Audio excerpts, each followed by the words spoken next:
Vamos a estar leyendo y compartiendo en el libro de Timoteo, el Nuevo Testamento, capítulo 5, del 1 al 25. Pero antes de pasar al libro, me gustaría introducirlo de esta manera. Hay un dicho, y creo que es bien notorio y conocido, que dice: cada casa es un mundo. Cada mundo tiene sus reglas.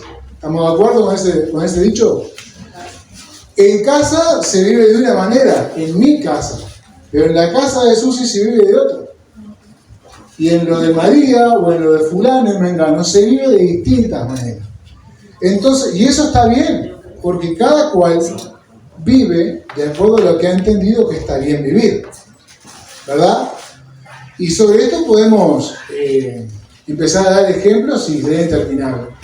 Pero si reconocemos que de cada casa es un mundo y de cada mundo tiene sus reglas, y lo entendemos bien, no me tiene por qué molestar como otro vive, ¿sí? Ahora, hay cosas de esas casas que nos pueden gustar y cosas que no. Nacemos en un hogar que tiene su manera de vivir. Nuestros padres nos inculcan enseñanzas donde nos muestran un camino y una opción de vida. Y uno va mamando eso, cómo almorzamos, a qué hora nos acostamos, qué está bien y qué está mal, cuándo es ahí, ¿verdad? Pero hay un momento en la vida que uno dice: no me van con mal las reglas de mi padre. O por lo menos algunos lo experimentan. Donde dice: ¿por qué tengo que darle un beso a mis hermanos cuando me levanto? Porque nosotros vivimos así, toda la vida lo hicimos, y ahora que vos tenés 20 años, no voy a cambiar las reglas de mi casa. Acá nos seguimos levantando, nos decimos buenos días, Dios te bendiga, y nos damos un beso. Cuando ya no te queda eso, tenés la opción de irte, porque ese nido ya no te queda muy cómodo. Ahora, no hay ningún problema con eso, con que alguno se desentienda con las reglas de la casa. Pero son las reglas que en esa casa se acostumbraron y se viven de cierta manera. Los domingos se come asado. Eso estaría bueno. En otras casas se corta el pasto solo en verano. En otras se corta solo en invierno. Bueno, y podemos dar muchas ideas. El hecho es que cada casa tiene su regla y está bien. Ahora, cuando ya no nos gustan las reglas de la casa, tenemos el libre albedrío de irnos de la casa, pero más porque nos molestan sus reglas. Y esto capaz que le ha pasado a más de uno. En mi caso personal, me acomodé a las reglas y me gustaron las reglas, así que más o menos voy con la misma idea. Pero cuando no nos gustan las ideas de papá y mamá, tenemos la oportunidad de agarrar nuestras alas y empezar a volar y poner nuestras reglas en nuestro hogar. ¿Estamos de acuerdo con eso? Sí. Muy bien. Dios tiene reglas, tiene sus reglas, tiene sus condiciones, tiene su manera de guiar su casa. ¿Sí? No es que se viva de cualquier manera en la casa de Dios. Y cuando digo casa de Dios no me refiero al templo, me refiero a la iglesia. La iglesia que somos todos, cada uno del cuerpo de los creyentes. Pero hay una manera de conducirse en la casa de Dios. No es como se me pianta la gana. Es como Dios lo ha dejado establecido.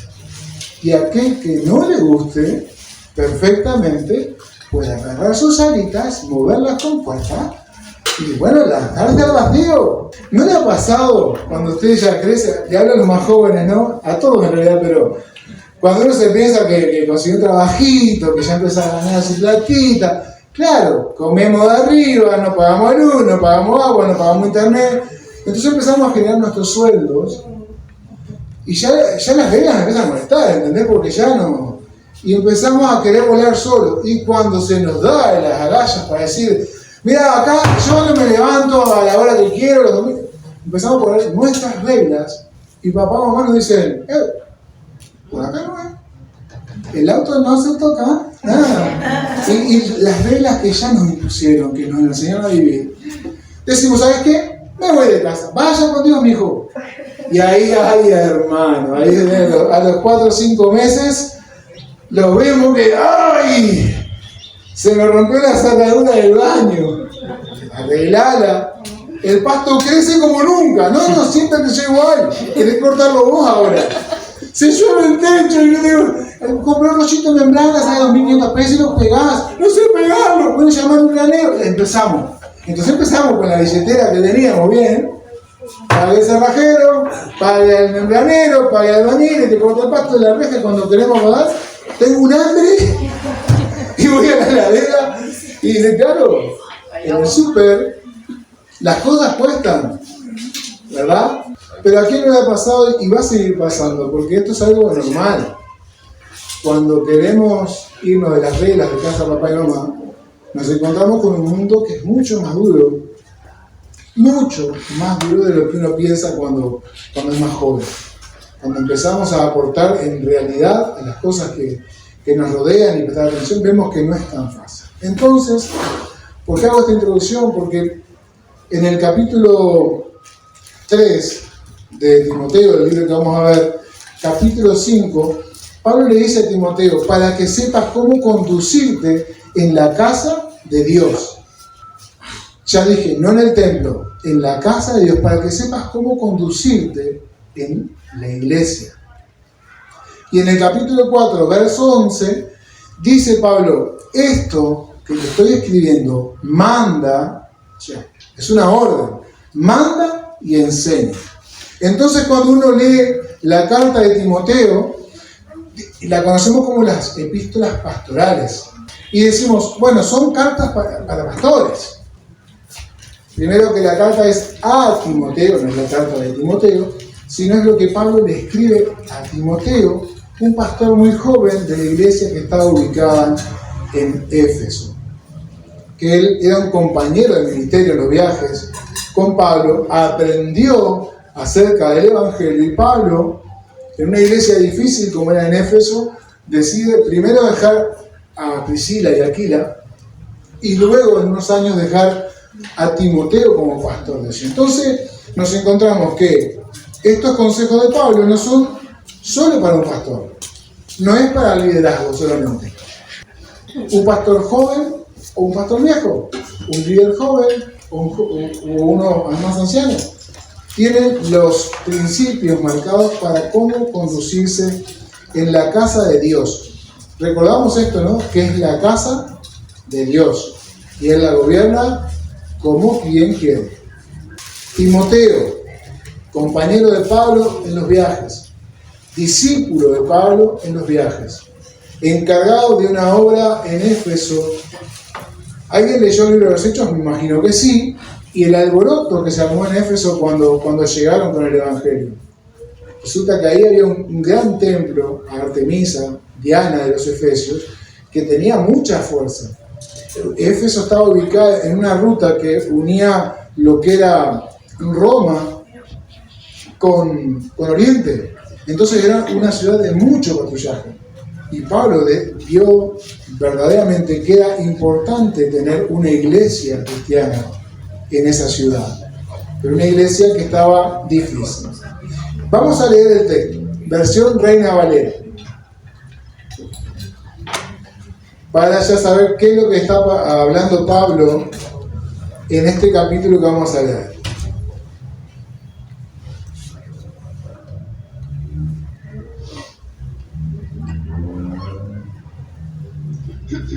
Dice así, capítulo 5, verso 1. No reprendas al anciano, sino exhórtale como a padre. A los más jóvenes como a hermanos. A las ancianas como a madre. A las jovencitas como a hermanas, con toda pureza. Honra a las viudas que en verdad lo son. Pero si alguna viuda tiene hijos o nietos, aprendan estos primeros a ser piadosos para con su propia familia y a recompensar a sus padres, porque esto es lo bueno y agradable delante de Dios. Verso 5. Mas la que en verdad es viuda y ha quedado sola, espera en Dios y es diligente en súplicas y oraciones noche y día. Pero la que se entrega a los placeres viviendo está muerta. Manda también estas cosas para que sean irreprensibles, porque si alguno no provee para los suyos, y mayormente para los de su casa, ha negado la fe y es peor que un incrédulo. Sea puesta en la lista solo la viuda no menor de 60 años, que haya sido esposa de un solo marido, que tenga testimonio de buenas obras, si ha criado hijos, si ha practicado la hospitalidad, si ha lavado los pies de los santos, si ha socorrido a los afligidos, si ha practicado toda buena obra. Verso 11. Pero viudas más jóvenes no admitas, porque cuando impulsadas por sus deseos se rebelan contra Cristo, quieren casarse, incurriendo así en condenación por haber quebrantado su primera fe. Y también aprenden a ser ociosas, andando de casa en casa, y no solamente ociosas, sino también chismosas y entrometidas, hablando lo que no debieran. Quiero, pues, que las viudas jóvenes se casen, críen hijos, gobiernen su casa, que no den al adversario ninguna ocasión de maledicencia. Verso 15. Porque ya algunas se han apartado en pos de Satanás. Si algún creyente o alguna creyente tiene viudas, que las mantenga y no sea gravada la iglesia, a fin de que haya lo suficiente para las que en verdad son viudas. Verso 17. Los ancianos que gobiernan bien sean tenidos por dignos de doble honor, mayormente los que trabajan en predicar y en enseñar. Pues la Escritura dice: no pondrás bozal al buey que trilla, y digno es el obrero de su salario. Contra un anciano no admitas acusación, sino con 2 o 3 testigos. A los que persisten en pecar, repréndelos delante de todos, para que los demás también teman. Te encarezco delante de Dios y del Señor Jesucristo y de sus ángeles escogidos, que guardes estas cosas sin prejuicios, no haciendo nada con parcialidad. No impongas con ligereza las manos a ninguno, ni participes en pecados ajenos. Consérvate puro. Ya no bebas agua, sino usa de un poco de vino por causa de tu estómago y de tus frecuentes enfermedades. Los pecados de algunos hombres se hacen patentes antes que ellos vengan a juicio, mas a otro se le descubren después. Asimismo, se hacen manifiestas las buenas obras, y a los que son de otra manera no pueden permanecer ocultas. Amén. Bueno, muy bien. Es un texto muy práctico. En realidad es un libro muy práctico. Es una carta donde las órdenes son claras de cómo conducirnos en distintas situaciones. Y Pablo, ¿por qué le escribe a Timoteo? Era una ciudad difícil y lo deja en un lugar donde él ya estaba capacitado por él y podía hacer frente. ¿Por qué Pablo le escribe a Timoteo en ese tiempo y le dice: anda y enfrentame a gente que está enseñando cualquier cosa, que por beneficio propio están prohibiendo casarse, prohibiendo comer cosas y están haciendo una doctrina que les sirva específicamente a ellos, pero están lejos de pronunciar lo que el Evangelio es? Es más, dice, dan sermones muy elocuentes y con mucha firmeza, pero ellos no entienden lo que están diciendo, no llegan a entender lo que están diciendo. La tarea de este pastor, de este discípulo de Cristo y de Pablo, era muy importante, porque no solamente tenía que enseñar a la iglesia, sino que era debatir con esas enseñanzas que estaban llegando a la iglesia, y la iglesia estaba siendo confundida. Y uno ve el tono de la carta que Pablo escribe y ve cierta, no desesperación, pero sí mucha preocupación, porque la iglesia estaba siendo atacada con estas personas que por beneficio propio predicaban otro evangelio. En el verso 1 y 2, Pablo lo que atiende en este capítulo es el trato hacia los ancianos y las ancianas, los jóvenes y las jóvenes. Y miren qué interesante, porque él dice, no reprendas al anciano, sino exhórtale como a padre. Y dice que la palabra sería, no golpees con tus palabras al anciano, sino exhórtale como a padre.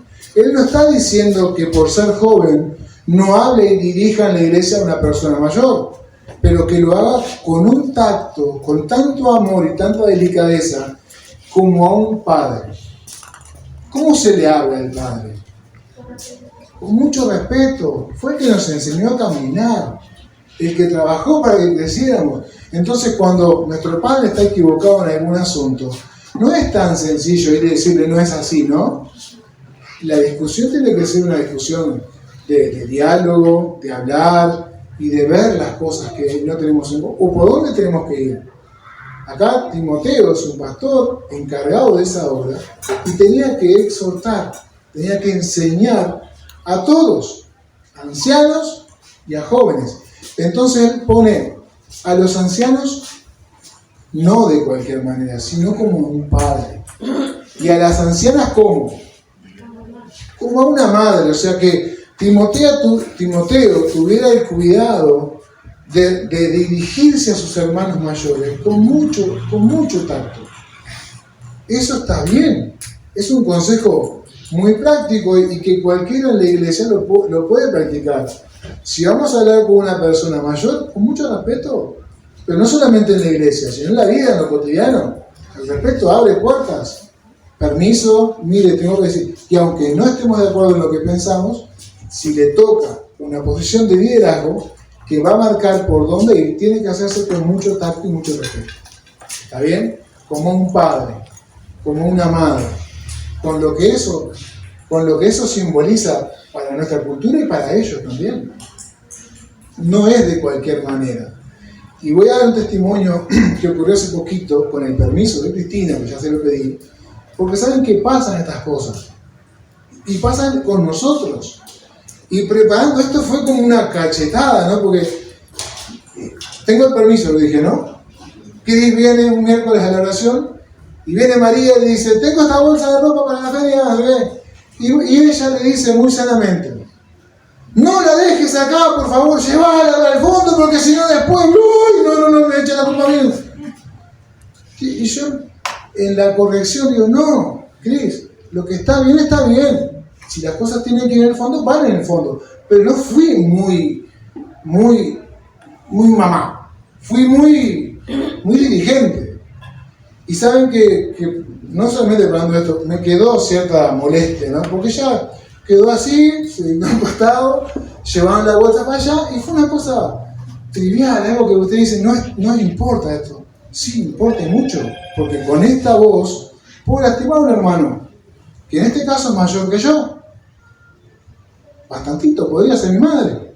Entonces, preparando esto, leo así, y el otro día me agarré acá y digo, tengo que hablar contigo una cosa. Yo te lastimé con las palabras, fui muy grosero. No, todo bien, no. Quiero saber si en realidad, porque no fui muy claro. ¿Vos entendés cuál es la idea? Mirá, la idea es tener el salón de reunión lo más acomodado posible para que esté prolijo. ¿Vos estás de acuerdo con ese mandamiento? Sí, estoy muy de acuerdo. Entonces, cuando vos invitás a una hermana a llevar la ropa al fondo, ¿no es mejor que se lo digas convencida porque está prolijo a que porque le lo imponen? Entonces entendió la idea, y es una directiva, y es algo que toda la iglesia está involucrada. No solamente la junta, el liderazgo o el grupo de trabajo, sino toda la iglesia. Y vieron como en un pequeño detallecito, nos arreglamos, nos besamos, y quiero mucho, no hubo un problema, pero podía haber sido un problema, porque no fui muy claro. Entonces pasa, claro que pasa. En algo tan sencillo, sí puede pasar y lastimamos a un hermano. Entonces Pablo lo que está diciendo, muchachito, usted tiene a cargo personas mayores y también personas menores. Le habla y le enseña cómo debe dirigirse un cristiano, un pastor, una persona, un líder, con los más jóvenes, con los varones más jóvenes, ¿cómo? Como un hermano mayor o como un hermano menor. No lo dice, pero como un hermano, ¿verdad? Dice como a un hermano. Yo, preparando, digo, ¿cómo le hablo a Aníbal? ¿Cómo le hablo a Martín? Y ahora bien, porque si no me tumban, es más grande que yo. Cuando era más chico le llevaba 8 y 10 años, lo tenía debajo de la, pero ahora ya no. Pero en realidad también, todas las correcciones son con mucho amor y con mucho respeto. Esto se puede saber fácil. Pero con las hermanas más jóvenes dice con mucha pureza. Aclara ahí un poquito Pablo el discurso a ese pastor. Con mucha pureza. Tenemos que tener mucho cuidado. Pero no solamente los pastores, los líderes, todos los hermanos. ¿Sí? Todo tiene su proceso. Pablo está indicando cómo debe ser el trato de unos con otros. Del verso 3 al 16, Pablo toma un tema que es sobre las viudas. Y es un consejo que uno empieza a leer el texto y decís, ¿es duro? Yo no sé si usted cuando lo leímos ahora le llamó la atención, pero primero dice el verso 3, honra a la viuda que en verdad lo es. Y esto suena raro, porque dice, a ver, ¿cuál es una viuda? La persona que perdió el marido. O sea, esa sería la condición primaria para ser viuda, que tu esposo haya muerto. ¿No? ¿Y por qué dice que verdad lo es? Hay viudas que no parecen viudas. Entonces, cuando nosotros leímos el texto recién, el consejo es honrar en este contexto y con la palabra que usa es apoyar económicamente a la viuda, asistirla, que a esa persona no le falte nada, que en verdad lo son. ¿Por qué? Resulta que, como lo dice Pablo en lo que leímos recién, que había viudas, dice, no admitas en la lista. ¿En qué lista? Entonces había viudas que se postulaban para recibir el beneficio, capaz que está mal dicho, el beneficio de ser viuda, porque la iglesia tenía la capacidad de asistirlas. ¿Por qué? Porque juntaban sus ofrendas, sus donaciones, y con eso se sostenía a la viuda, al huérfano y al presbiterio, a las personas que se dedicaban a la tarea de enseñar y de predicar las Escrituras. Entonces Pablo le da un mensaje muy claro, lo leímos recién. Pero si alguna tiene hijos o nietos, aprendan estos primeros a ser piadosos para con su propia familia y recompensar a sus padres, a sus progenitores. Hay algo que me suena en un dicho que hay es: voy a atender a mis padres en la vejez porque ellos me atendieron cuando yo era chico. Si bien está bien y suena muy lógico, no lo comparto en toda la manera. Voy a asistir a mis padres en su vejez porque los amo, porque no solamente porque me dieron algo, sino honrar a nuestros progenitores, porque en realidad son seres que merecen nuestro respeto, nuestro amor y nuestra dedicación. O sea, no solamente porque nos criaron. Sí, me dieron la vida me la dio Dios a través de ellos, pero no servirlos y atender en esta situación a la viuda solamente porque me parió. No, porque la amo, porque la respeto y quiero que esté bien. Ese es el consejo. Entonces dice, no admitas en la lista a viudas menores de 60 años. Y explica por qué. Porque dice, se ponen en la lista y luego de empezar a recibir los beneficios de la iglesia, pero no era un beneficio, te damos esto y hace tu vida. No. Tenían una tarea, las viudas también, ¿saben? ¿Cuántos sabían que las viudas tenían una tarea, aquellas que eran bancadas por la iglesia? Oraciones y ayunos en el templo, visitación, ayuda al liderazgo, estaban atentas a las necesidades. Y muchas viudas que ya habían sido sostenidas por la iglesia y tenían su vida ya dedicada al ministerio, ayudaban a otras viudas al duelo y en las visitaciones, irlas fortaleciendo y enseñando que con Dios se puede. Dios nos da, si uno lee la Biblia, Dios bendice al que se preocupa, al que se esmera. Si vos te quedás sentado en la cama, no esperes la bendición de Dios, porque Dios no te va a ayudar así, a no ser que estés postrado en la cama. Es otra cosa distinta. Pero me quedo durmiendo y Dios, que bueno, me va a proveer, te vas a morir de hambre, porque Dios no va a hacer eso. Dios siempre que da algo, demanda algo también. O sea, no es que le da a las viudas y vivan su vida loca, tranquilo, no. Timoteo, las viudas que están en la lista, asegúrate bien que hayan sido maridos, mujeres de un solo marido, que hayan criado a sus hijos. ¿Vieron cuántos requisitos? Que hayan lavado los pies de los santos, que los hayan atendido, que hayan tenido hospitalidad para con todos. No es cualquier viuda.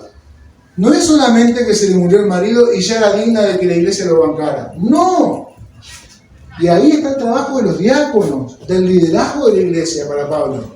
Diáconos, ¿qué están haciendo? No, tenemos los banquitos acá y hacemos esto y ponemos agua al pastor cuando predica y recibimos a la gente. No. Había comisiones para investigar. A ver, fulanito se anotó en la lista. ¿Se animan dos hermanitas acá y vayan y visiten a ver cómo vive? Busquen su testimonio. Había un trabajo. No era todo así.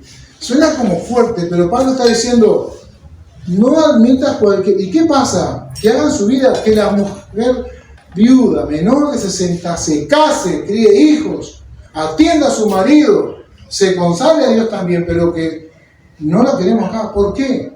Porque cuando la iglesia atiende necesidades que no tiene por qué atender, yo sé que suena duro y suena muy raro, cuando la iglesia está atenta a necesidades que no tienen por qué ser atendidas, pierde fuerza para ayudar a aquel que realmente necesita.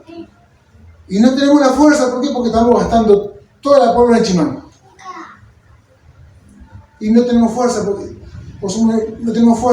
qué? Porque estamos enfocándonos mal. Hay un pensamiento en las iglesias locales e incluso en las personas que no son iglesia, de que voy a la iglesia y me tienen que dar.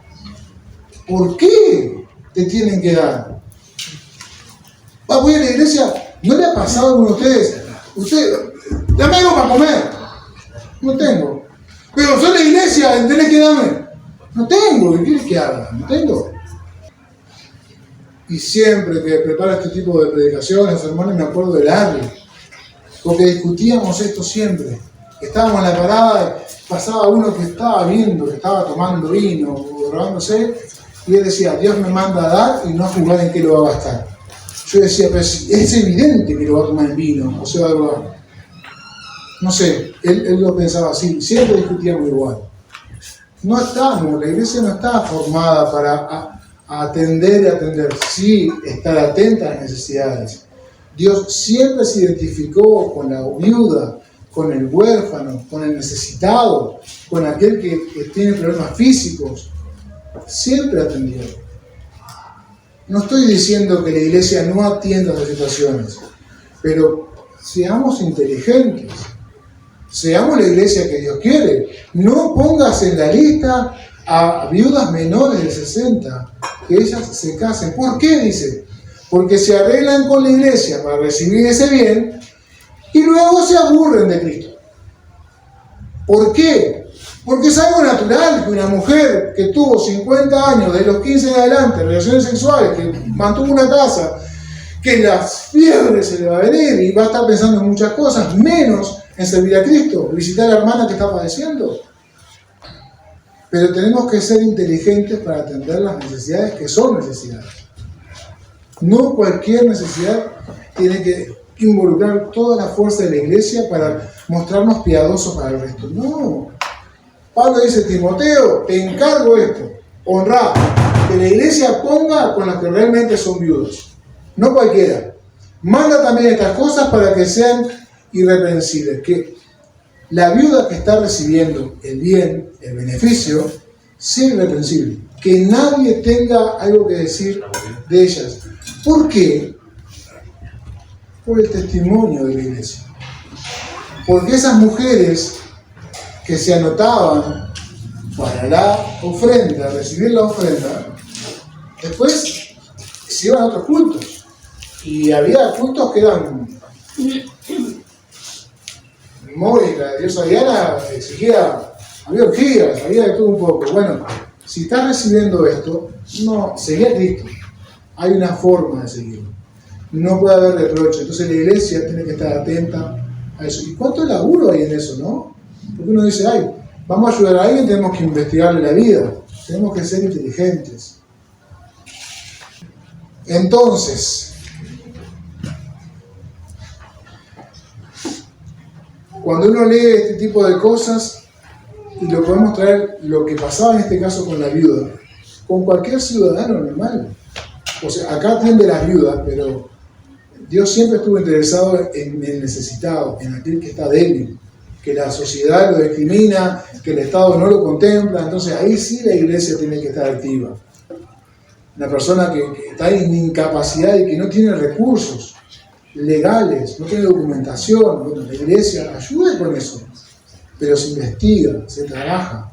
Si habrá trabajo para diáconos, si habrá trabajo para obispos, para el liderazgo como iglesia. No estoy hablando de chusmetear, estoy hablando de, para ser inteligentes y los recursos de la iglesia, invertirlos bien. Jesús se encuentra con 5 viudas. Algunas son de verdad, otras son históricas, y otras son reales, y otras son una parábola que él usa. Mire, en Lucas 2, de 36 al 38, y ahí tenemos la enseñanza de lo que hacía la viuda en esos tiempos, o lo que se le requería a la viuda para que fuera honrada, para que se le pagara, para que no viviera así. ¿Se acuerdan que cuando Jesús nació, lo llevaron al templo para presentarlo y lo recibe Simeón? Dice, cuando Simeón dijo, ay, mis ojos vieron al Salvador, había recibido la promesa de parte de Dios que no moriría sin ver a Jesucristo. Y luego de eso la historia dice, y estaba también allí Ana, viuda, que persistía en el templo con sus ruegos y sus oraciones, vio a Jesús y a todo el mundo le hablaba del nacimiento del niño. Ahí un encuentro de Jesús que cautivó la vida de esa viuda. Luego tenemos en Lucas 4, del 25 al 26, Jesús repite la historia de Elías y la viuda de Sarepta. ¿Se acuerdan de la historia? La voy a hacer muy rápido. Elías estaba muerto de hambre, había pobreza en la tierra, llega a una casa donde Sarepta, en esa región, estaba detonada. La viuda, que ni siquiera el nombre sabemos, pero sabemos que era viuda. Dice, la viuda de Sarepta estaba amasando una masa, para la redundancia, perdón, pero estaba haciendo una masa para comerse una torta con su hijo y echarse a morir. Entonces dice que Elías va y le dice, ¿qué estás haciendo? Torta frita. Y dice, bueno, dame la torta frita para mí. No, es el único que tengo para mí, para mi hijo. ¿No? ¿La tienen la historia? La sigo entonces, porque me parece que no sé si todo, ¿verdad? Entonces dice, dame esa torta para mí. Y ella agarra, se la da a Elías. Elías come y la manda a buscar y dice, andá con los vecinos y junta todas las tarrinas que encuentre que vamos a llenar de todas ahí. O sea, Dios le está dando la orden a Elías. Y fue bendecida. Pero Jesús no resalta el milagro de Elías, sino la hospitalidad de la mujer. Y también era una viuda. Jesús no enseña sobre el milagro de Dios en la vida de esta gente, sino que enseña sobre la hospitalidad y cómo le daba su bocado último al hombre de Dios, al siervo de Dios, por ser siervo de Dios.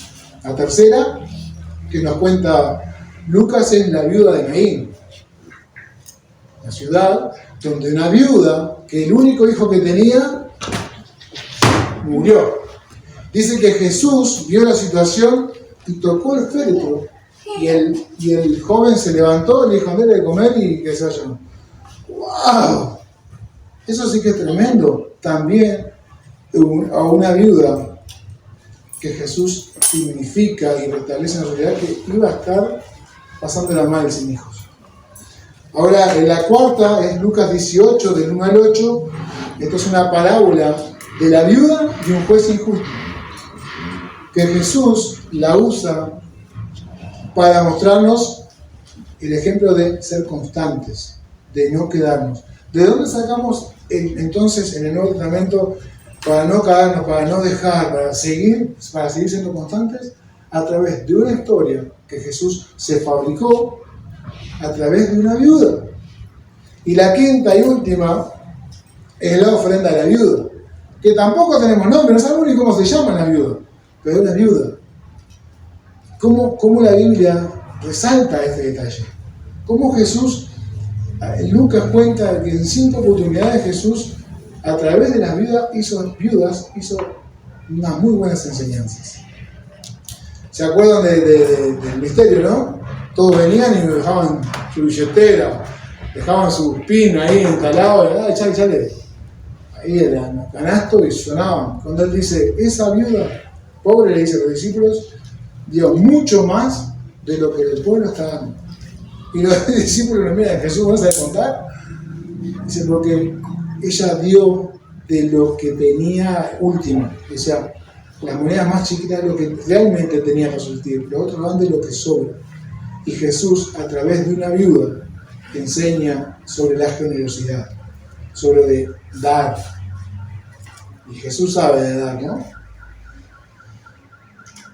Entonces nos encontramos con que Pablo, ¿saben que cuando Pablo ya estaba predicando, el Evangelio de Lucas ya circulaba como Evangelio, ¿no? Ahora, y lo cita Jesús y sus encuentros con las viudas. Si tendremos para aprender como iglesia sobre este tema, ayudemos, pero seamos inteligentes. Y en los últimos versículos, de 17 en adelante, Pablo trata un tema acerca de los ancianos de la comunidad, aquellos que predican y enseñan. Y en contraste con la viuda, porque uno puede ver, Pablo está hablando de la honra. Dice, aquellos que gobiernan bien, aquellos líderes, aquellos pastores que trabajan bien, que se preocupan por la congregación, que están atentos, que están activos, que uno los puede ver, no es que solamente predica y solamente dice, no. Aquellos que dirigen bien, aquellos que están consagrados. Pablo dice, a las viudas, honrarlas, las que verdaderamente son, a las otras no. Pero aquellos que dirigen la obra de Dios, aquellos que persisten en enseñar la sana doctrina, son dignos de doble honra. ¿Verdad? Lo dice ahí, ¿no? Honra es dinero, honra es reconocimiento económico o con bienes. Entonces, las personas que lideran, que pastorean un lugar, Pablo está diciendo, son dignas de doble honor, porque se están preocupando de enseñar la sana doctrina. Y lo hace seguir con un pasaje, no pondrás bozal a güey que trilla. ¿Sí? Entonces, habla acerca de los que son buenos líderes, dices, y aquellos que no son tan buenos líderes, porque habemos de todo, hay buenos y malos, como en buenas películas. ¿Y esas películas que uno no sabe cuál es bueno y cuál es malo? Que la agarran medio empezada a decir, bueno, algo así. Hay de los buenos y hay de los más no tan buenos. Pablo menciona que en el liderazgo, por ser pastores, por ser líderes, no están exentos de pecar. Es lo que está diciendo. A los que pecan y públicamente se enteran, la iglesia se entera y la comunidad que ve a la iglesia se entera, públicamente que se juzgue. Y que realmente los demás, a través del juicio que se establece en ese que está pecando y ya es visible, para que el liderazgo que viene atrás tenga cuidado y tenga temor. Capaz que nos suena un poco en nuestro contexto como exagerado, ¿no? Pero para Pablo y para Dios, el ministerio de la iglesia es serio.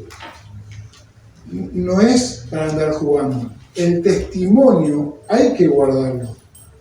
Y si estás en una posición de liderazgo, de pastoreo, de liderazgo, de lo que sea, tenés una responsabilidad delante de Dios y delante de la iglesia. Entonces, cuando le erres, vas a ser juzgado.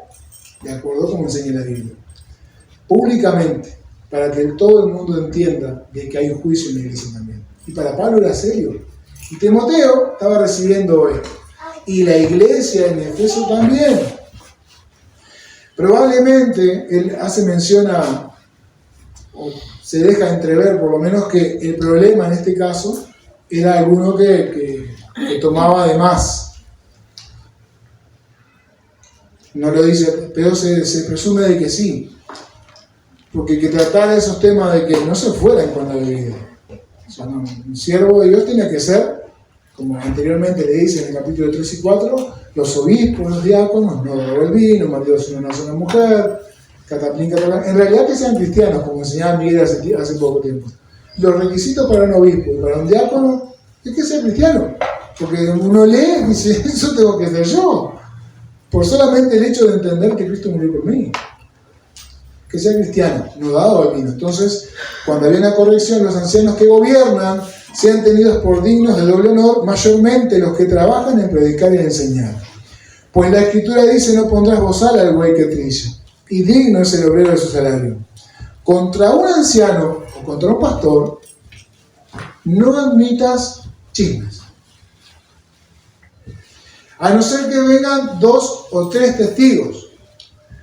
Pero entiéndase bien, no 2 o 3 que escucharon el chisme, sino 2 o 3 testigos. ¿Por qué? Porque es grave lo que puede pasar.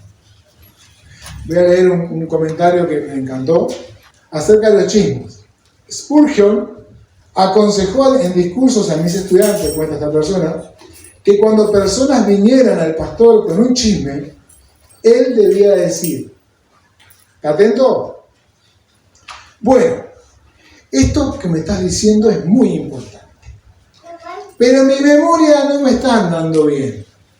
Así que te voy a pedir algo. Escribímelo, porque así después le presto la atención que esto requiere. Entonces, dice Spurgeon, esta tarea apaga el chisme, porque la persona no va a estar interesada en escribir lo que es chisme. ¿Se entiende? Entonces dice, apaga el chisme y lo apaga, porque no te lo va a traer escrito. A no ser que sea verdad. Si es verdad, tráelo verdad. Ahora, acerca del chisme hay una vieja historia. Una vieja historia acerca de un pastor que intentaba defenderse de las críticas. Este dijo, se está corriendo la historia de que le dije a mi esposa que no fuera a cierta iglesia, que tiene reuniones muy salvajes. Dicen que mi esposa fue de todas formas y que yo la saqué de la iglesia del cabello y que la lastimé tanto que tuvo que ir al hospital. Si usted dice, pastor, primero le prohibió a la esposa que no fuera a la iglesia. Yo puedo decir, ¿por qué no fue a la iglesia? Que vaya a la iglesia y que vea que realmente la tuya es buena. Y después dice que le pegó, la empujó, la sacó los pelos. Imagínense, le llega a su oído y usted ya va y dice, ¿viste lo que pasó con el pastor? Dijo a la mujer que se fuera, que le agarró los pelos y sacó afuera, un desastre. Él dice así, su defensa. En primer lugar, yo nunca le dije que se mantuviera alejada de esa iglesia. En segundo lugar, no la saqué del cabello. Están mintiendo. En tercer lugar, nunca tuvo que ir al hospital. Y por último, nunca he estado casado, así que no tengo esposa. ¿Está? Los chismes siempre van a ser chismes. Y cuando Pablo habla de la viuda, y dice, y aprenden a ser chismosas, eso me llamó mucho la atención.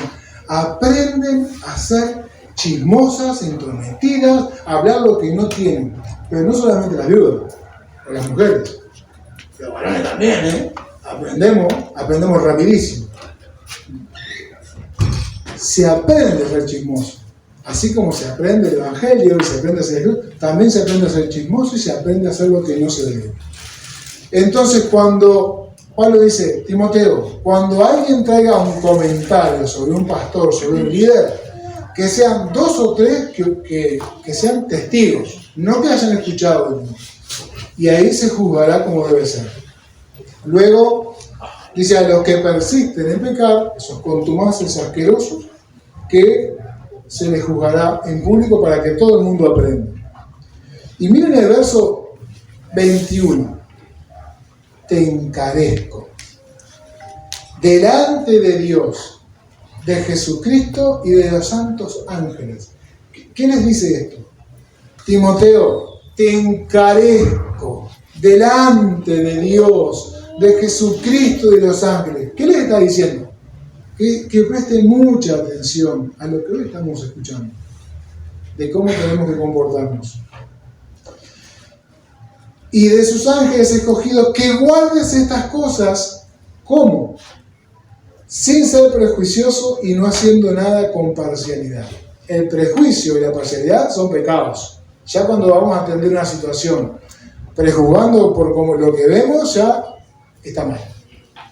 Y la parcialidad en un conflicto o en otro, de otra manera, el no atenderlo también es pecado. Porque en realidad estás para dar tu opinión, no. Estás para jugar el caso y atender el caso. Te encarezco. Estas cosas que te he escrito, practicalas y que la iglesia las sepa. No imponga las manos con ligereza. Esto está hablando al Timoteo. Imponer las manos es un reconocimiento al ministerio, o sea, a ser compañeros de equipo, de trabajo, a la iglesia, a estar comprometido con la causa y tomar un ministerio y llevarlo hacia adelante. El símbolo era, te reconocemos que sos parte de la iglesia, del servicio de la iglesia, del liderazgo. Entonces, pero no lo hagas así, rapidito. Este hermanito ha tenido auto, venga, ayúdame con la alabanza. Vos cantás lindo, vení, tú también. Está advirtiendo de que se tome su tiempo. ¿Y cuántas veces trae problemas de elegir un liderazgo que no está para liderar? Que en realidad lo que dice después del texto es, primero, las cosas malas, las cosas que hacen mal, como termina el texto para cerrar, las cosas malas salen a la luz. Hay gente que está pecando y es evidente. Otros que están pecando que no se sabe, pero en algún día se sabrá. Que a Dios nada se le escapa, a Dios no se le vuelca la leche, así que está todo bajo control. El día del juicio, las macanas que estás haciendo, el pecado que estás cometiendo y que parece que no se ve, se ve. Lo mismo en las buenas obras, dice Pablo. Si algún hermano viene en un ritmo muy bueno, donde las buenas obras son visibles, eso es una alerta para el liderazgo, para el pastorado. Este hermano hay que tenerlo en cuenta, hay que animarlo, hay que ver cómo viene. Ahora, pero no a la ligera. Deja que las obras hablen por sí mismos, así como el pecado se manifiesta sí o sí, también las buenas obras. Eso es lo que Pablo está diciendo. Timoteo sigue, y Pablo está re preocupado por la iglesia de Éfeso. Y también está Jesucristo preocupado por esta comunidad y por las otras iglesias que hay en Barros Blancos, de cómo tienen que conducirse en la casa de Dios, cómo deben comportarse los hijos de Dios. Vamos a cerrar. Entonces podemos concluir y decir, entonces seguir a Dios es seguir ciertas reglas y otras que no. No. Es una relación con Dios, con los hermanos, con la comunidad. Que hay gozo, hay alegría, hay una esperanza compartida. Hay regocijo, lloramos con el que llora, nos reímos con el que se ríe. Somos una familia grande, enorme en el mundo. No es solamente, soy cristiano, hago tales cosas y tales no va por ahí. Sí hay un orden para ser un cristiano. Si somos cristianos no hacemos tales cosas y las obras lo demuestran. No se trata de solo seguir reglas o no. El seguir y servir a Dios, si bien es en lo que vivimos, todo tiene sus reglas. Dios también. Y uno puede decir, entonces no sé si está tan llamativa de ser cristiano.